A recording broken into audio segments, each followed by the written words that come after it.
Hey everybody, it's WalkTheMan131. Welcome back to more Custom Robo Arena. It's been a long freaking time since I've seen you guys last, so it's glad to be doing Custom Robo again. Now I was doing the shop review, so Glyph. It's a strike vanisher, it can take hits, it's slow, but I kinda like it, I guess. Definitely not my favorite, but I can somewhat recommend it. Tempest, I beat Eddie with this thing in my first run of this game, so it's definitely good. It's got good attacking power, slow, but it's just like the Hurricane, which you've seen before, can turn into an airplane. So I bought this and most of the other Robos in this shop. Now this episode is mainly gonna be me doing part rundowns at shops. I think I already did the other stuff at that shop, so I'm not gonna bother doing that again. Now NeoBrain's shop has opened up, so definitely come here because there are some great Robos for sale here. Okay, bye. Robos. Metal Ape, very used, slow, can't jump very far, but it can go forever. And if you get hit by its charge attack, it's gonna hurt. Seal Kid will jump for freaking ever, but it's slow as a fat guy. Because it's a fat guy. It says it's a speed type just because it can jump very well. And it can take hits pretty well, so I can definitely recommend it.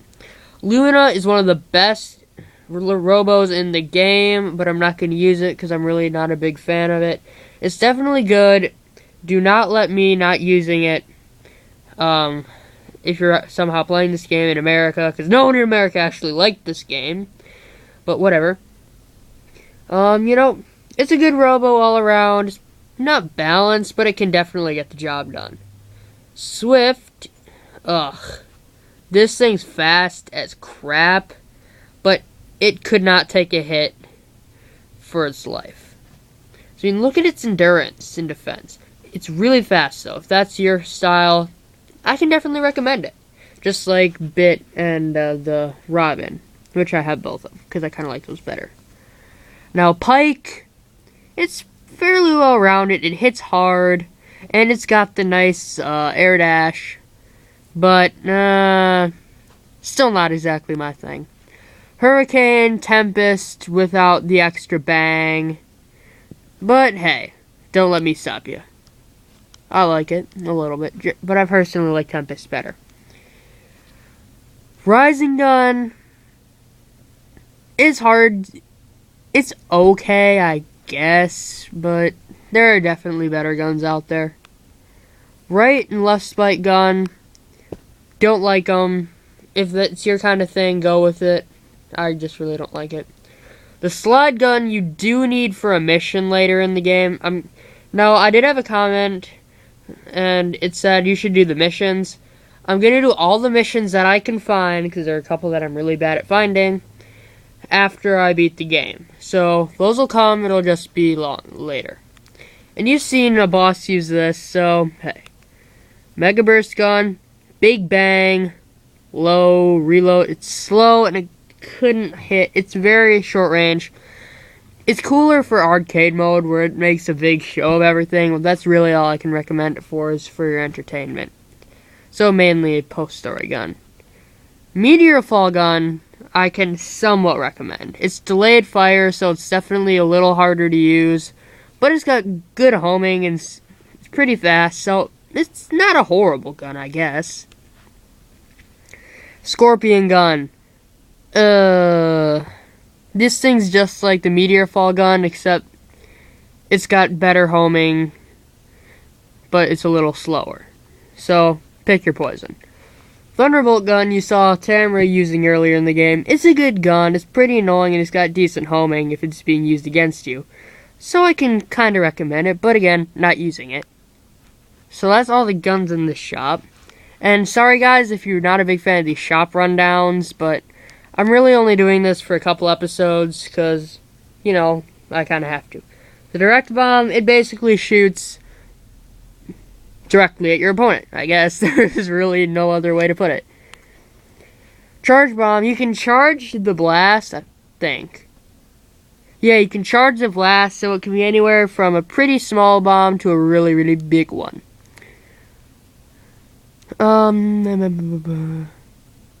I really have never used this one, so I couldn't tell you, but it just says, when launching the bomb, move the cursor to spread the drop points. So something tells me it's a multi-shot bomb. This shoots little volcanoes all over the place, and they'll blow up on their own.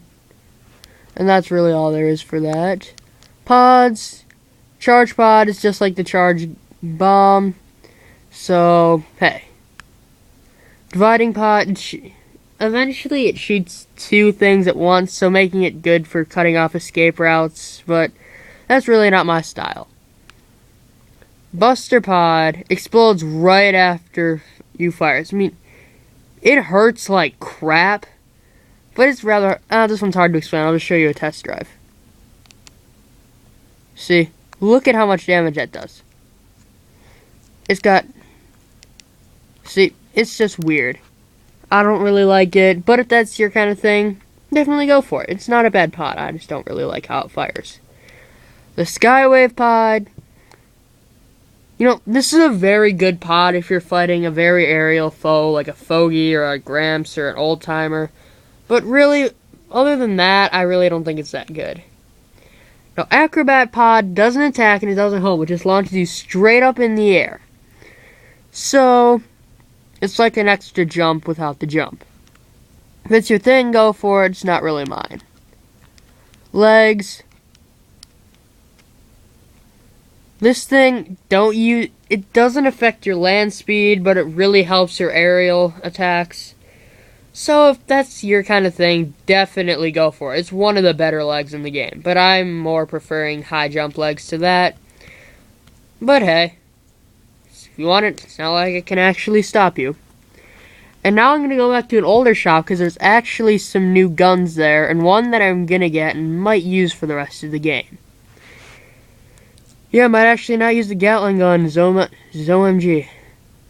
And in my opinion, it's probably the cheapest legal gun in the game. Because you really can't get illegal guns. Welcome, bye. Keep going. Is it here? Where is that? Huh. Because I remember there's a shop where you can get a gun that I really want. Might be in the Bayside. And if it is, I'm an idiot. Yeah, I'm not smart. Well, wait, that's not news. Never mind, Mommy. Okay, what the hell? Oh yeah, this is it. Stun gun, can't hit, but it's real. It fires continuous blasts that paralyze. It is a very good gun if you like spamming the B button. Dragon gun. The cheapest gun in the game that is legal.